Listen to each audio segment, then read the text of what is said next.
Hello friends, welcome to my YouTube channel. तो दोस्तों, हमने रीड लेवल 1 और 2 का कोर्स स्टार्ट किया था, जिसमें कि हम साइकोलॉजी के बारे में पढ़ रहे थे, बाल मनोविज्ञान के बारे में। और अब तक हमारी सिर्फ इसकी एक क्लास हुई है और आज हमारी इसकी दूसरी क्लास है। तो एक बार हम देख लेते हैं कि हमने लास्ट क्लास में क्या क्या पढ़ा था। देखिए, सबसे पहले हमने पढ़ा था कि मनोविज्ञान शब्द है, इसकी उत्पत्ति किस भाषा से हुई थी और ये किस भाषा का शब्द है।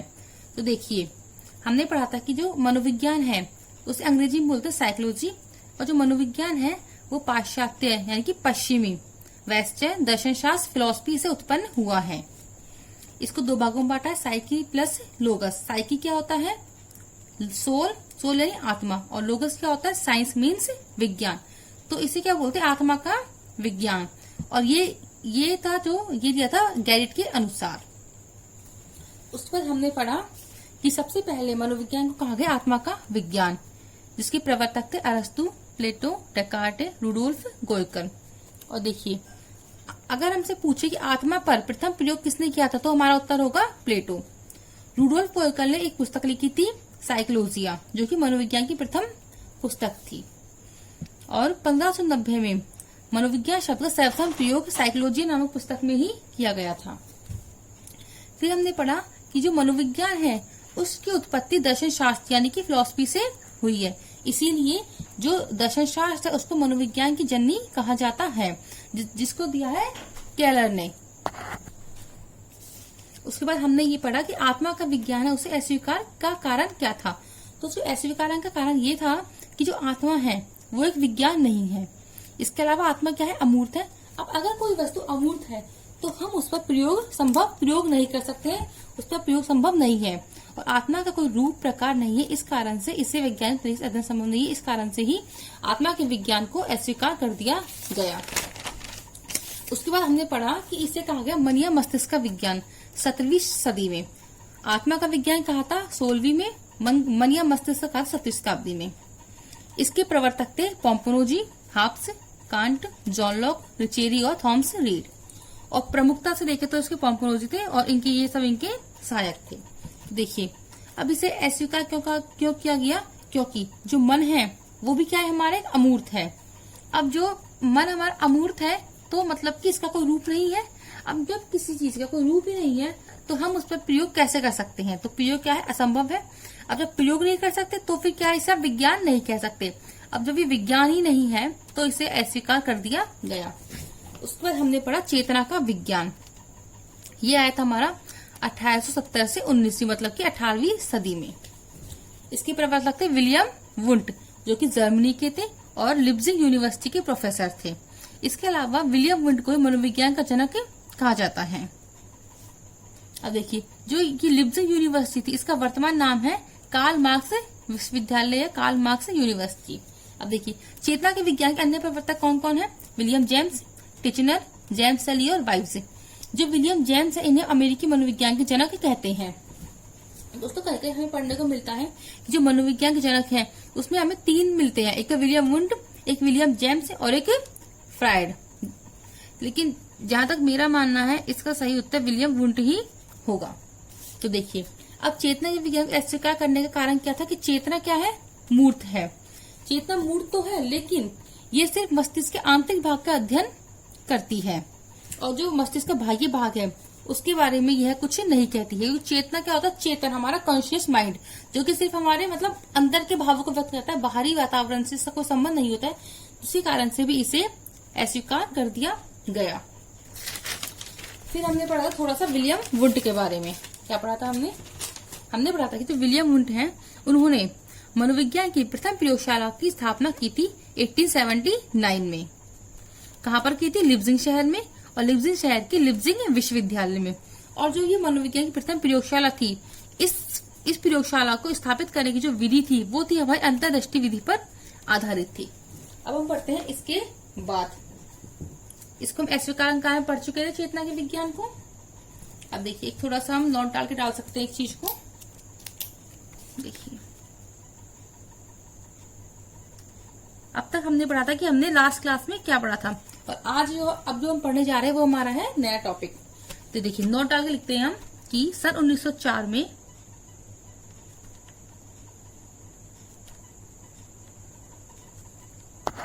देखिए सन 1904 में विलियम मैकडूगल ने अपनी पुस्तक आउटलाइन ऑफ साइकोलॉजी में चेतना शब्द की कड़ी निंदा की।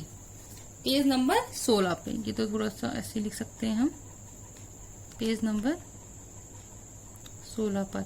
मतलब क्या है कि जो मैकडूगल थे उन्होंने जो चेतना शब्द है, उन्होंने ये बोला कि चेतना शब्द को हम साइकोलॉजी में उपयोग कर ही नहीं सकते हैं, तो उन्होंने इस शब्द की ही बहुत कड़ी निंदा की थी अपनी पुस्तक आउटलाइन ऑफ साइकोलॉजी में। इसके अलावा अगला नोट क्या है कि सिगमंड फ्राइड के अनुसार व्यक्ति के व्यवहार का केवल 1/10 भाग ही चेतन मन द्वारा नियंत्रित किया जाता है, शेष 9/10 भाग अर्धचेतन व अचेतन मन द्वारा। सिगमंड फ्राइड ने क्या बोला कि व्यक्ति का जो व्यवहार है उसका केवल 1/10 भाग ही, मतलब कि अगर हम 10 में से 100 में से 10% होता है सिर्फ चेतन मन कॉन्शियस माइंड द्वारा नियंत्रित, और जो शेष 90% है वो होता है हमारा अनकॉन्शियस और सबकॉन्शियस माइंड द्वारा निर्धारित होता है, नियंत्रित किया जाता है। ये तो हमारा सिगमंड फ्राइड के अनुसार, इसको हम इनका स्टेटमेंट भी कह सकते हैं। अब देखिए, अब हमारा आत्मा का विज्ञान था, उसको अस्वीकार कर दिया। मन या मस्तिष्क का विज्ञान था, उसे अस्वीकार कर दिया। चेतना का विज्ञान था, उसे अस्वीकार कर दिया। फिर लास्ट में आया हमारा क्या, व्यवहार का विज्ञान। फोर्थ है हमारा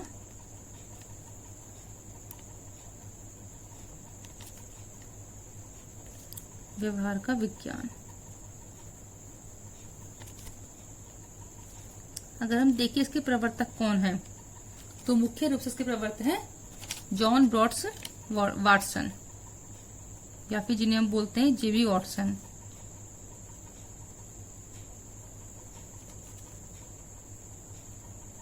जॉन ब्रॉड्स वाटसन, जो कि कहाँ के हैं, अमेरिका के, हम लिख सकते हैं अमेरिकी। ये क्या थे, अमेरिकी मनोवैज्ञानिक थे। ये हमारा जो व्यवहार का विज्ञान आया था, ये आया था हमारा 1912-13 में। और जो ये जॉन ब्रॉड्स वाटसन थे, ये हमारे कोलंबिया यूनिवर्सिटी के प्रोफेसर थे। इसको हम लिख लेते हैं,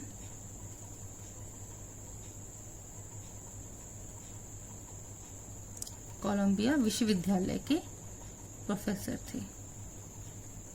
ठीक है। इसके बाद अगर हम देखें कि अन्य इसके प्रवर्तक कौन कौन थे, तो उनमें हमारे नाम आते हैं, पहला नाम है हमारा B.F.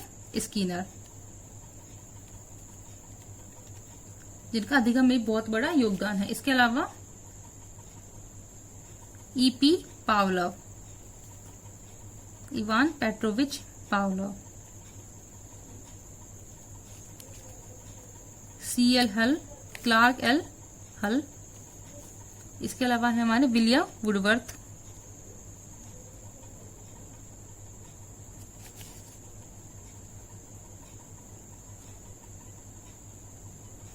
और हमारे विलियम मैकडूगल, जिन्होंने की चेतना शब्द की कड़ी निंदा की थी, वही वाले विलियम मैकडूगल। तो देखिए, तो व्यवहार का विज्ञान किसने दिया था, एक तो दिया था जॉन ब्रॉड्स वाटसन ने, इसके अलावा स्किनर, पावलोव, C.L. हल, विलियम वुडवर्थ और विलियम मैकडूगल, और इन सबको ही हम व्यवहारवादी के नाम से भी जानते हैं। तो ये कि हमारा व्यवहार का विज्ञान। अब देखिए, अब अगर हम देखें कि व्यवहार होता क्या है, व्यवहार क्या होता है, व्यवहार में आंतरिक और बाह्य दोनों रूप लेंगे। देखिए, व्यवहार में क्या होता है, एक तो है इसका मानसिक स्थिति का बाह्य रूप,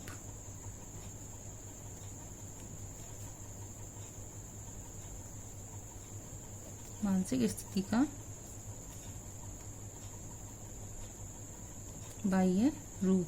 इसके अलावा देखिए, व्यवहार क्या है, मानसिक स्थिति का बाह्य रूप, शारीरिक क्रियाएं, मानसिक क्रिया जिसमें कि तर्क आता है, चिंतन आता है, मनन आता है, जो कि हमारे अब नए टॉपिक्स भी जुड़े हैं, तर्क, चिंतन, मनन। इसके अलावा चेतन कॉन्शियस माइंड, अर्धचेतन सबकॉन्शियस माइंड, और अचेतन अनकॉन्शियस माइंड, इन सबका सम्मिलित रूप कहलाता है हमारा व्यवहार। इसका मतलब क्या है कि जब देखिए अगर हम देखें तो व्यवहार है, अगर हम व्यवहार के बारे में पहले के जमाने में पढ़े, पहले के जो मनोवैज्ञानिक थे वो कहते थे कि व्यवहार है उसमें हम सिर्फ व्यक्ति का जो बाह्य रूप है उसको ही देखते हैं, उसका ही मेजरमेंट मापन करते हैं। लेकिन जब से व्यवहार का विज्ञान जॉन ब्रॉड्स वॉटसन के द्वारा 1912-13 में दिया गया, तब से व्यवहार की परिभाषा ही बदल गई। उन्होंने क्या कहा कि व्यवहार है जो वो न केवल व्यक्ति की मानसिक बल्कि शारीरिक क्रियाओं की अवस्थाओं का भी वर्णन करता है। इसमें मानसिक स्थिति, मानसिक क्रियाएं, उसके चेतन, अर्धचेतन, अचेतन, उन सबका सम्मिलित रूप है, उन सबको क्या कहते हैं, व्यवहार कहते हैं। अब देखिए जो व्यवहार शब्द है वो सबसे पहले लाने वाले थे मैकडूगल।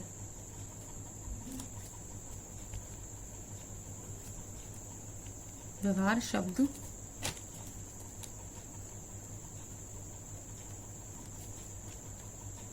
सबसे पहले मैकडूगल लाए, ये सिर्फ लाए थे।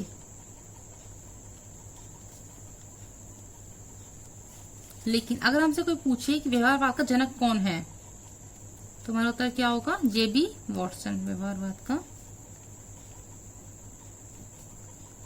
जनक। तो हमारा उत्तर क्या होगा, जेबी वॉटसन, जिसे कि हम जॉन ब्रॉड्स वॉटसन ही कहते हैं। ये हुए हमारे व्यवहारवाद के जनक। तो आई होप कि आपको यहाँ तक तो अच्छे से समझ आया ही होगा। अब इससे आगे बढ़ते हैं। देखिए अगर हम एक नोट डाल के एक बात लिख लेते हैं, एक बार वो आगे मेंशन करना रह गया था कि 1890 से 1905 तक मनोविज्ञान में कोई कार्य नहीं किया गया।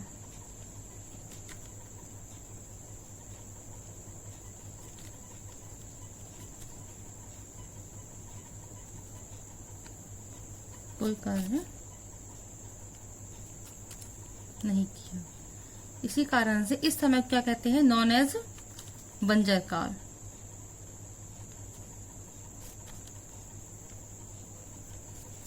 क्योंकि देखिए जो हमारा चेतना का विज्ञान था वो आया था हमारा 1900 के आसपास, या फिर कहते थे 1870 से 1900 के बीच में। और जो हमारी प्रयोगशाला थी, मनोविज्ञान प्रयोगशाला, वो थी हमारी 1879 में। तो तब तक ही इस पे काम हुआ था। उसके बाद जो हमारा व्यवहार का विज्ञान आया था वो हमारा 1912 में तो हमारा आया था, लेकिन उसके ऊपर काम शुरू हो गया था 1905 से ही। तो 1890 से 1905 तक, मतलब कि 15 साल तक मनोविज्ञान पर कोई भी कार्य नहीं किया गया था। तो ये हो गया हमारा। अब देखिए अब विलियम वुडवर्थ ने एक परिभाषा दी है। क्या परिभाषा दी है, विलियम वुडवर्थ, जिन्हें क्या व्यवहारवादी कहते हैं। तो देखिए विलियम वुडवर्थ के अनुसार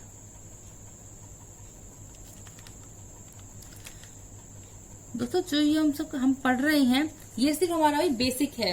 जो हमारा टॉपिक्स है, यूनिट्स है, उनसे इनका कोई लेन देना नहीं है। लेकिन इनमें से भी एक दो क्वेश्चंस तो बन ही जाते हैं, या फिर हमें कम से कम बेसिक नॉलेज तो होनी ही चाहिए कि साइकोलॉजी है वो कहाँ से आई, क्या है इसका, ये सब। तो देखिए विलियम वुडवर्थ ने क्या परिभाषा दी थी। मनोविज्ञान ने, देखिए विलियम वुडवर्थ के अनुसार मनोविज्ञान ने सर्वप्रथम अपनी आत्मा को त्यागा, फिर अपने मन को छोड़ा, फिर अपनी चेतना खोई और अब व्यवहार की विधि को स्वीकार करता है। देखिए सबसे पहले मनोविज्ञान क्या बोला था हमने, आत्मा का विज्ञान, जिसको कि हमने अस्वीकार कर दिया था। फिर हमने बोला इसे मन का विज्ञान, जो भी अस्वीकार कर दिया गया। फिर इसे बोला हमने चेतना का विज्ञान, जिसे भी अस्वीकार किया गया। और अंत में लास्ट में अब इसे क्या बोलते हैं, व्यवहार का विज्ञान। तो अब व्यवहार की विधि को स्वीकार करता है। इसके अलावा इनकी दूसरी परिभाषा है, मनोविज्ञान में मानव, पशु, पक्षी के व्यवहार का अध्ययन किया जाता है। मतलब इसमें ऐसा नहीं है कि ओनली हम साइकोलॉजी में ओनली ह्यूमन बींग्स का ही अध्ययन करेंगे। इसके अलावा हम इसमें पशुओं का और पक्षियों का भी अध्ययन करते हैं। अब हमारी कुछ परिभाषाएं हैं मनोविज्ञान की, एक बार हम उनको भी देख लेते हैं क्या क्या परिभाषाएं हैं। देखिए मनोविज्ञान की परिभाषाएं।